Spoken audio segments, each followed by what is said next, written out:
প্রত্যেককে স্বাগত জানাচ্ছি ইংলিশ অ্যাডভান্সড টিউটোরিয়ালে। এর আগের ক্লাসগুলোতে তোমরা প্রেজেন্ট পার্টিসিপল এবং পাস্ট পার্টিসিপল সম্পর্কে শিখেছো। প্রেজেন্ট পার্টিসিপল হলো কোনো একটা অবস্থায় কোনো একটা কাজ চলতে থাকছে যা এখনো শেষ হয়নি, এরকম সিচুয়েশনকে বোঝায়। আর পাস্ট পার্টিসিপল হচ্ছে কোনো একটা কাজ শেষ হয়ে গিয়েছে অলরেডি, সেরকম একটা সিচুয়েশনকে বোঝায়। আচ্ছা, পারফেক্ট পার্টিসিপলের আগে বলে দিই অ্যাকচুয়ালি পারফেক্ট পার্টিসিপল কাকে বলে। আজকের ক্লাসে পারফেক্ট পার্টিসিপল নিয়ে আলোচনা হবে। পারফেক্ট পার্টিসিপলটা দেখো, পারফেক্ট পার্টিসিপল দিয়ে এমন একটা সিচুয়েশন বোঝায় যে এই মাত্র কোনো কাজ শেষ হয়েছে। এবং এই পারফেক্ট পার্টিসিপল দুটো অবস্থায় হতে পারে, যেমন একটা হচ্ছে অ্যাক্টিভ ভয়েস আর একটা হচ্ছে প্যাসিভ ভয়েস। তাহলে কোনো একটা কাজ জাস্ট এইমাত্র শেষ হয়েছে এরকম সিচুয়েশন বোঝাতে পারফেক্ট পার্টিসিপল ব্যবহার হয়। আর এটা অ্যাক্টিভ ভয়েসেও হতে পারে এবং প্যাসিভ ভয়েসেও হতে পারে। দেখো পারফেক্ট পার্টিসিপল সচরাচর হ্যাভিং বসিয়ে তারপরে ভার্বের পাস্ট পার্টিসিপল ফর্মটা বসাতে হয়। এটা আমাদেরকে মনে রাখতে হবে যে পারফেক্ট পার্টিসিপল আমরা যখন ইউজ করব তখন আমরা একটা হ্যাভিং বসাবো সেন্টেন্সের মধ্যে, এবং যে ভার্ব থাকবে সেই ভার্বের পাস্ট পার্টিসিপল ফর্মটাকে বসাতে হবে। এবার বেশ কিছু ভালো ভালো উদাহরণ দিয়ে তোমাদের এই ব্যাপারটা ক্লিয়ার হয়ে যাবে যে কিভাবে এবং কোথায় হ্যাভিং এবং পাস্ট পার্টিসিপল এগুলো বসাতে হবে এবং সেগুলো প্যাসিভ ভয়েসেই বা কিভাবে ইউজ করতে হবে। তোমরা এই প্রথম সেন্টেন্সে দেখো, the rain having stopped the workers started their work. এই যে সেন্টেন্সটা আছে এটা দেখো অ্যাকচুয়ালি কিন্তু এটা একটা নমিনেটিভ অ্যাবসলিউট, মানে অ্যাবসলিউট ফ্রেজ দিয়ে এটাকে করা আছে। এখানে দেখো এই সেন্টেন্সটাতে এই যে হ্যাভিং স্টপড করা হয়েছে, এই যে হ্যাভিং ইউজ করা হলো, আর দেখো ভার্বের পাস্ট পার্টিসিপল স্টপড। তাহলে হ্যাভিং আর পাস্ট পার্টিসিপল এই দুটো ইউজ হলো। আমরা নিয়মে একটু আগে বলেছি যে একটা হ্যাভিং ইউজ হবে এবং পাস্ট পার্টিসিপল ইউজ হবে ভার্বের। তাহলে having stopped, the rain having stopped, যেইমাত্র বৃষ্টি থামলো, the workers started their work, শ্রমিকেরা তাদের কাজ শুরু করে দিল। এটা অ্যাবসলিউট ফ্রেজ হচ্ছে এই পুরো প্রথমটা absolute phrase, the rain having stopped, এবং এখানে নমিনেটিভ অ্যাবসলিউট হচ্ছে দ্য রেইন। এই যে নাউনটা আছে সেটা নমিনেটিভ অ্যাবসলিউট, আমরা আগেই শিখেছি। এখান থেকে এই সেন্টেন্সটা দিয়ে এমন একটা সিচুয়েশনকে বোঝালো যে যেটা কিন্তু এই মাত্র কাজটা শেষ হয়েছে। আমরা পারফেক্ট পার্টিসিপলের নিয়মে কি বলেছি, এমন একটা সিচুয়েশনকে বোঝাবো যেটা এই মাত্র কাজটা শেষ হয়েছে। এখানেও কিন্তু ঠিক তাই বোঝালো। দেখো এই সেন্টেন্সটা দ্বারা বোঝাচ্ছে যে এই মাত্র কাজটা শেষ হয়েছে। হ্যাভিং স্টপড, এই মাত্র জাস্ট বৃষ্টি থামা মাত্রই ওয়ার্কারেরা বা শ্রমিকেরা তাদের কাজকে স্টার্ট করে দিল বা শুরু করে দিল। ঠিক একইভাবে এবার এই উদাহরণটা দেখো, having completed his studies, the boy went out from his home. তার পড়াশোনা শেষ করেই ছেলেটা বাড়ি থেকে বেরিয়ে গেল। এখানে দেখো একইভাবে আমরা বলতে পারি এখানে হ্যাভিং ইউজ করা হয়েছে, আর কমপ্লিট এই কথাটার পাস্ট পার্টিসিপল মানে কমপ্লিটেড এই ফর্মটা ইউজ করা হয়েছে। তাহলে হ্যাভিং কমপ্লিটেড, হ্যাভিং এর পরে পাস্ট পার্টিসিপল বসানো হলো। তারপরে দেখো হিজ স্টাডিজ কথাটা জোড়া হয়েছে, মানে এখানে এই যে হিজ কথাটা বলা হয়েছে, হিজটা কিন্তু এই বয়ের সঙ্গে সম্পর্ক, সাবজেক্ট কিন্তু এখানে একটাই আছে। তাহলে having completed his studies, just তার কাজটাকে কমপ্লিট করেই দ্য বয়, এবার এই সাবজেক্টটা দিয়ে বলা হলো বাকি পার্টটাতে, the boy went out from his home, তার বাড়ি থেকে বেরিয়ে গেল। এভাবেই এটা হ্যাভিং আর পাস্ট পার্টিসিপল যোগ করে পারফেক্ট পার্টিসিপলের দ্বারা সেন্টেন্সটা লেখা হলো। পরের সেন্টেন্সে দেখো, the boy having completed his studies went out from his home.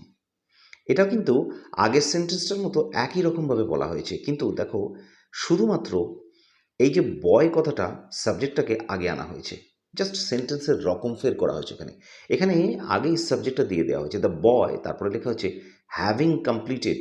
এই যে হ্যাভিং কমপ্লিটেড এই পোর্শনটা কিন্তু পার্টিসিপল দ্বারা লেখানো হয়েছে, এটা পারফেক্ট পার্টিসিপল।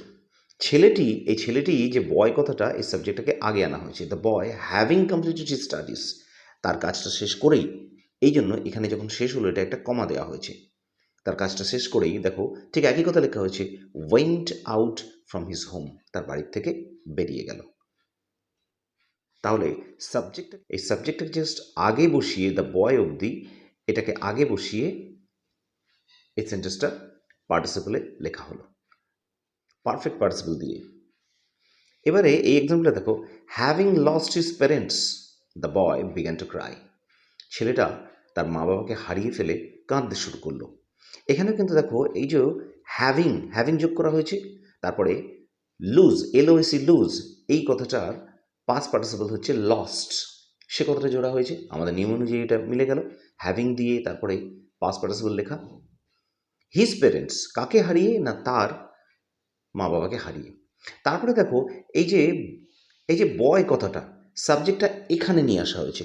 এই বয়ের সঙ্গে কিন্তু এই হ্যাভিং লস্ট হিজ প্যারেন্টস এই কথাটার সম্পর্ক আছে, কারণ সাবজেক্ট কিন্তু দ্য বয়, আর হিজ বলতে এখানে এই বয়টাকেই বোঝাচ্ছে। তাহলে হ্যাভিং লস্ট হিজ প্যারেন্টস, তার মা বাবাকে হারিয়ে, তার পরের পার্টটা দেখো, তার পরে লেখা হয়েছে the boy began to cry, ছেলেটা কাঁদতে শুরু করলো।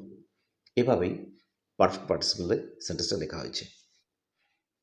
এবার এই সেন্টেন্সটা দেখো, having made our teacher president people gave him support. আমাদের শিক্ষককে প্রেসিডেন্ট নির্বাচন করে, এখানে মেড মানে করা, মানে নির্বাচন করে তাকে বানানো আর কি, তাকে প্রেসিডেন্ট যে বানানোর পরে এখানে দেখো সাবজেক্ট কিন্তু পিপল, কারা করলো? পিপল গেভ হিম সাপোর্ট, কারা তাকে সাপোর্ট দিল? পিপল গেভ হিম সাপোর্ট, লোকে তাকে সাপোর্ট দিল। তাহলে এই লোকেই কিন্তু তাকে সিলেক্ট করেছিল, having made our teacher president. এখানে কিন্তু সাবজেক্ট কিন্তু এই যে পিপলটা, ঠিক আগের সেন্টেন্সগুলোর মধ্যে পিপল মানে লোকেই তাকে সিলেক্ট করলো এবং তারপরে তাকে সাপোর্ট করলো। এই সেন্টেন্সটাতে হ্যাভিং বসানো হয়েছে, আর তারপরে মেকের পাস্ট পার্টিসিপল মেড বসানো হয়েছে।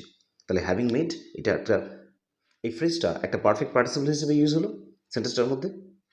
এই পার্টটা প্রথমে লিখে তার পরের পার্টটা পিপল দিয়ে, লোকে যে তাকে সাপোর্ট করলো, এই পার্টটা তার পরে লেখা হয়েছে।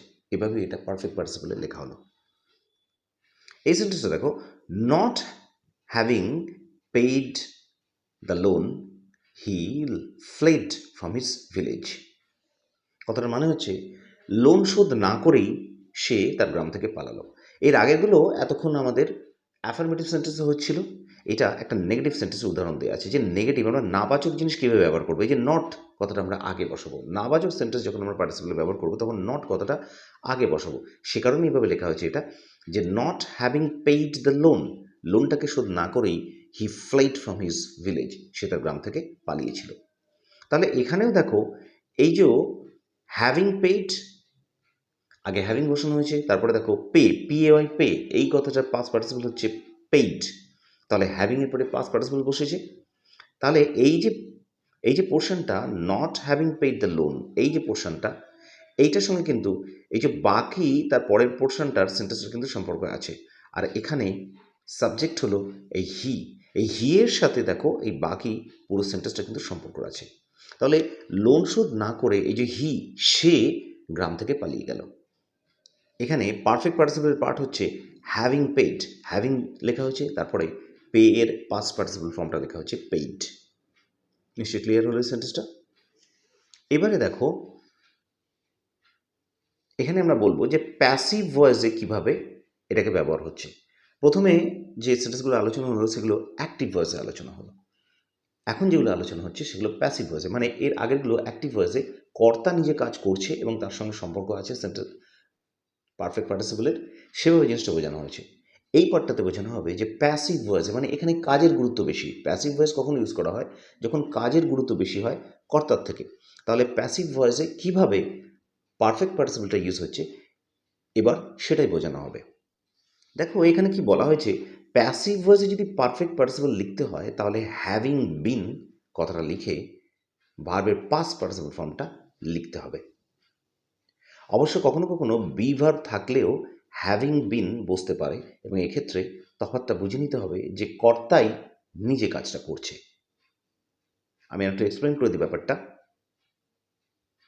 প্যাসিভ ভয়েস আমরা যখন লিখব, প্যাসিভ ভয়েসে যখন আমরা পার্টিসিপল লিখব তখন আমাদের হ্যাভিং বিন এই কথাটাকে ব্যবহার করতে হবে, আর তারপরে পাস্ট পার্টিসিপল মানে ভার্বের পাস্ট পার্টিসিপল রূপটাকে লিখতে হবে। আগেরটায় দেখো শুধু হ্যাভিং লেখা হচ্ছিল, এখন আমরা কি লিখব? যখন অ্যাক্টিভে লিখছিলাম আমরা তখন হ্যাভিং দিয়ে লিখছিলাম, হ্যাভিং লিখে তারপরে পাস্ট পার্টিসিপেলের রূপটা বসাচ্ছিলাম ভার্বের। এখন আমরা কি করব, আমরা একটা হ্যাভিং বিন লিখব আর তারপরে ভার্বের পাস্ট পার্টিসিপেলটা লিখব। আচ্ছা, এক্ষেত্রে একটা জিনিস, হ্যাভিং বিন এটা যখন আমরা ইউজ করবো সেন্টেন্সে এরকমও থাকতে পারে যে কোনো একটা মানুষকে কোনো একটা কাজ অন্যের দ্বারা করানো হলো। যেমন হ্যাভিং বিন ইলেক্টেড যদি আমরা বলি, তার মানে তাকে নির্বাচন করা হলো, সে কিন্তু নিজে নিজে নির্বাচন হয়নি, তাকে নির্বাচন করা হলো। আর যখন সেটা সেন্টেন্সটায় বলা হবে হ্যাভিং ইলেক্টেড, তার মানে সেখানে কোনো একটা সাবজেক্ট সে নিজে ইলেক্ট করছে বা বাছাই করছে, পছন্দ করছে কাউকে। ঠিক একইভাবে হ্যাভিং বিন ইনভাইটেড কথাটার মানে হচ্ছে নিমন্ত্রিত হয়ে। আবার যদি আমরা বলি হ্যাভিং ইনভাইটেড, তার মানে সেখানে জানতে হবে যে এটা ডাইরেক্ট ব্যবহার হচ্ছে এবং সেখানে কোনো কর্তা কোনো কাজটা করছে। এবার এই উদাহরণগুলো দিয়ে নিশ্চয়ই তোমাদের এই আইডিয়াটা ক্লিয়ার হয়ে যাবে।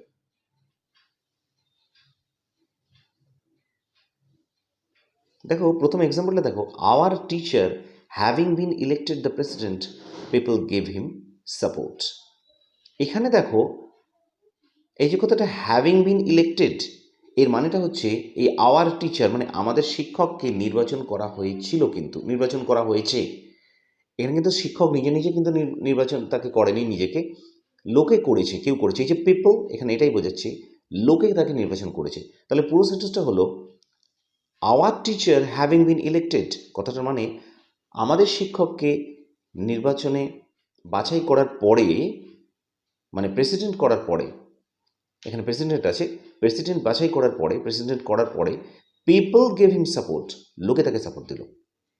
আগের সেন্টেন্সটা ছিল হ্যাভিং ইলেক্টেড, তারপরে ছিল পিপল, এখানে হলো হ্যাভিং বিন ইলেক্টেড, মানে প্যাসিভ ভয়েসে করা হলো। হ্যাভিং বিন লেখা হচ্ছে এবং তারপরে ইলেক্টেড, অর্থাৎ এই ইলেক্টেড কথাটা হচ্ছে ইলেক্ট এই ভার্বটার পাস্ট পার্টিসিপল রূপ, ইলেক্ট এই ভার্বটার পাস্ট পার্টিসিপল রূপ। আর এখানে সাবজেক্ট হিসেবে কাজ করলো, দেখো এখানে সাবজেক্ট আছে আমাদের শিক্ষককে পছন্দ করেছে, কে করেছে, লোকে করেছে, পিপল করেছে, এবং তারপরে তারা সাপোর্ট করেছে আমাদের শিক্ষককে। পরের এক্সাম্পলটা দেখো, having been murdered in his own flat his neighbours were the only witnesses. তার নিজের ফ্ল্যাটে মার্ডার হওয়ার জন্য তার নেইবার মানে তার প্রতিবেশী যারা ছিল তারাই একমাত্র তার সাক্ষী ছিল। এখানেও দেখো হ্যাভিং বিন মার্ডার্ড এই কথাটার মানে হচ্ছে কিন্তু তাকে মার্ডার করা হয়েছিল, সে কিন্তু নিজে মার্ডার করেনি নিজেকে, তাকে অন্য কেউ মার্ডার করেছিল, সে কারণে এখানে একটা হ্যাভিং বিন বসানো হলো। এবং দেখো মার্ডার MURDER, এই মার্ডারের পরে একটা ইডি যোগ করে এর পাস্ট পার্টিসিপল ফর্মটা লেখা হলো। তাহলে এই যে পারফেক্ট পার্টিসিপল এটাকে প্যাসিভে লেখা হয়েছে হ্যাভিং বিন মার্ডার্ড।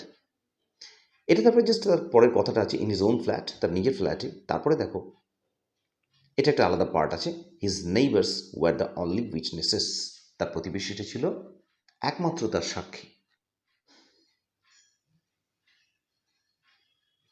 পরের এক্সাম্পলটা দেখো, having been forced he admitted his offence, তাকে জোর করায় সে তার অপরাধকে স্বীকার করেছিল। এখানে কিন্তু একইভাবে হ্যাভিং বিন ফোর্সড, দেখো হ্যাভিং বিন লেখা হচ্ছে এবং ফোর্স FORCE ফোর্স এর সঙ্গে দেখো ডি যোগ করে এর পাস্ট পার্টিসিপল রূপটা ব্যবহার করা হয়েছে। তাহলে নিশ্চয়ই ক্লিয়ার হলো হ্যাভিং বিন ফোর্সড এইটুকুন পোর্শন পারফেক্ট পার্টিসিপলে ইউজ করা হলো এবং প্যাসিভে ইউজ করা হলো। হ্যাভিং বিন লিখে তারপরে ফোর্সড এই ভার্বের পাস্ট পার্টিসিপল ফর্মটা ইউজ করা হয়েছে। তারপরে দেখো হি অ্যাডমিটেড হিজ অফেন্স, এটা একটা আলাদা পার্ট। এখানে কিন্তু এই যে হি কথাটা, এই যে এই হিটা কিন্তু এইখানে এই বাকি এর আগের পোর্শনটার সঙ্গে সম্পর্ক আছে এবং সাবজেক্ট হচ্ছে এখানে এই হি অ্যাডমিটেড হিজ অফেন্স, মানে সে তার অপরাধকে স্বীকার করল। পরের এক্সাম্পলটা দেখো, having been trained they are now able to search their jobs, তারা শিক্ষাপ্রাপ্ত হয়ে গিয়ে বা হওয়াতে they are now able to search their jobs, তারা তাদের নিজেদের চাকরি নিজেরাই খুঁজে নিতে পারবে বা খুঁজে নেওয়ার জন্য সমর্থ। তাহলে এখানে দেখো হ্যাভিং বিন ট্রেইনড এইটা পারফেক্ট পার্টিসিপল করা আছে এবং এটা প্যাসিভভাবে ব্যবহার হয়েছে, হ্যাভিং বিন ব্যবহার করা হয়েছে TRAIN ট্রেইন এই কথাটার পরে ইডি যোগ করে এর পাস্ট পার্টিসিপল লেখা হয়েছে। তাহলে হ্যাভিং বিন ট্রেইনড হয়ে গেল, এই পোর্শনটা এভাবে পারফেক্ট পার্টিসিপলে ব্যবহার হয়েছে। তারপরে দেখো they are now able to search jobs, এইটুকুন পোর্শন কিন্তু আলাদা লেখা হয়েছে। এবং এখানে সাবজেক্ট হচ্ছে দে, তারা তাদের চাকরি খুঁজতে সমর্থ, এবং তাদেরকেই যে হ্যাভিং বিন ট্রেন্ড কথাটা মানে তাদেরকেই শিক্ষাপ্রাপ্ত করা হয়েছিল, মানে আগের এই পোর্শনটা দে কথাটার সঙ্গে সম্পর্কযুক্ত।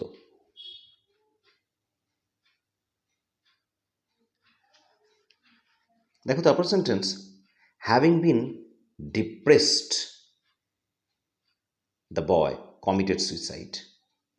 এখানে কিন্তু ছেলেটা ডিপ্রেসড হয়েছে, দেখো ছেলেটাকে কিন্তু কেউ ডিপ্রেস করেনি। এখানে দেখো বি ভার্ব আছে, কিন্তু এই যে বিন এই কথাটার মানে কিন্তু হ্যাভিং বিন ডিপ্রেসড, এখানে কিন্তু একটা বি ভার্ব আছে বিন, মানে ছেলেটা অবনমিত হয়ে বা হীনতাপ্রাপ্ত হয়ে বা মন মরা হয়ে সে কিন্তু নিজে নিজে হয়েছে, এখানে কিন্তু তাকে কেউ কিন্তু জোর করে করায়নি। এখানে কিন্তু বি ভার্ব হিসেবে ইউজ হলো। আমি প্রথমে বলেছিলাম যে কখনো কখনো বি ভার্ব ইউজ হয়ে হতে পারে, যে কাজটা কর্তা অনেক সময় নিজে করে। তো এখানে হ্যাভিং বিন ডিপ্রেসড কথাটা মানে ছেলেটা মনমরা হয়ে গিয়ে কোনো একটা কারণে দ্য বয় কমিটেড সুইসাইড, ছেলেটা সুইসাইড করেছিল। এখানে কমিটেড সুইসাইড মানে সুইসাইড করেছিল। তাহলে এই যে কথাটা বয়, এখানে যে সাবজেক্ট বয়, এর সাথে কিন্তু হ্যাভিং বিন ডিপ্রেসড এই পার্টটার সম্পর্ক আছে। হ্যাভিং বিন এই কথাটা ইউজ করে তারপরে ডিপ্রেসের সঙ্গে ইডি যোগ করে ডিপ্রেসড লেখা হয়েছে, সেটা হচ্ছে ভার্বের পাস্ট পার্টিসিপল ফর্ম। পরের সেন্টেন্সে দেখো, having been tired he stopped running, সে ক্লান্ত হয়ে গিয়ে দৌড়ানোটা বন্ধ করে দিল। এখানেও কিন্তু তোকে হ্যাভিং বিন টায়ার্ড, তাকে কিন্তু জোর করে কেউ কিন্তু টায়ার্ড করেনি বা ক্লান্ত করেনি, এখানে কিন্তু সে নিজে নিজেই ক্লান্ত হয়েছে। তাহলে এখানে এই যে বিন কথাটা, এখানে একটা বি ভার্ব আছে হ্যাভিং বিন টায়ার্ড, তারপরেরটা কিন্তু অ্যাডজেক্টিভ, টায়ার্ড মানে ক্লান্ত। তাহলে হ্যাভিং বিন টায়ার্ড, সে ক্লান্ত নিজে নিজে হয়ে গিয়ে হি স্টপড রানিং, তারপরে সেটা দৌড়ানোটা বন্ধ করে দিয়েছিল। এখানে যে হি কথাটা, এই হি কথাটা হচ্ছে একটা সাবজেক্ট, এবং এর সাথে এই যে আগের পোর্শনটা এর একটা সম্পর্ক আছে। দেখো এখানে হ্যাভিং বিন ইউজ করা হয়েছে, যেটা প্যাসিভ ভয়েসে ইউজ করা হয়, এবং তারপরে টিআইআরই টায়ার থেকে শুধু ডি যোগ করে দেখো টায়ার্ড কথাটা লেখা হয়েছে। এই টায়ার্ড কথাটা হলো টিআইআরই টায়ার, এই কথাটার পাস্ট পার্টিসিপল রূপ। তাহলে এভাবেই সেন্টেন্সটাতে পারফেক্ট পার্টিসিপল ইউজ করা হলো, যে জাস্ট এইমাত্র টায়ার্ড হয়েই কোনো একটা সময় সে টায়ার্ড হয়ে গিয়েই কিন্তু সাথে সাথেই সে দৌড়ানোটাকে বন্ধ করে দিল। আমরা পারফেক্ট পার্টিসিপলে বলেছি কোনো একটা কাজ এইমাত্র শেষ হয়েছে বা এইমাত্র ঘটেছে, সেরকম একটা সিচুয়েশন বোঝায়। এরপর আমি সামারিটা একটু আলোচনা করে দিচ্ছি, যাতে এর আগে তোমরা যা পড়েছো সেগুলো জাস্ট তোমাদের একবার রিমাইন্ডার হিসেবে থেকে যায় বা মনের মধ্যে থেকে যায়। দেখো আমরা জানি যে পার্টিসিপল মানে কাকে বলি, যখন ভার্বের সাথে আইএনজি বা ইডি বা ইএন অথবা ডি বা টি এই জিনিসগুলো যোগ করে একটা শব্দ গঠন করে, যেটাকে পার্টিসিপল বলি আমরা। পার্টিসিপল কখনো কখনো ভার্বের মতো কাজ করতে পারে, আবার এটা কোনো নাউন বা প্রোনাউনকে বর্ণনা করার জন্য অ্যাডজেক্টিভ রূপেও কিন্তু কাজ করতে পারে একটা সেন্টেন্সে। এবার তোমরা রকম ফেরগুলো একটু দেখে নাও পার্টিসিপলের। প্রেজেন্ট পার্টিসিপল এমন একটা সিচুয়েশনকে বা এমন একটা অবস্থাকে বোঝায় যাতে করে বোঝাচ্ছে যে কোনো একটা কাজ এখনো শেষ হয়নি বা চলছে। যেমন এই উদাহরণটা দেখো, I saw my colleague working in his computer, আমি আমার কলিগ বা আমার কাজ করার যে সঙ্গী তাকে দেখলাম যে ওয়ার্কিং ইন হিজ কম্পিউটার, তার কম্পিউটারে কাজ করারত অবস্থায়, যে ওয়ার্কিং আছে করারত অবস্থায় বা করছে সেই অবস্থায়।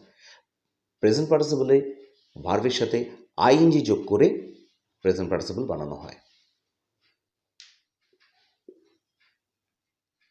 এরপরে আসছে পাস্ট পার্টিসিপল।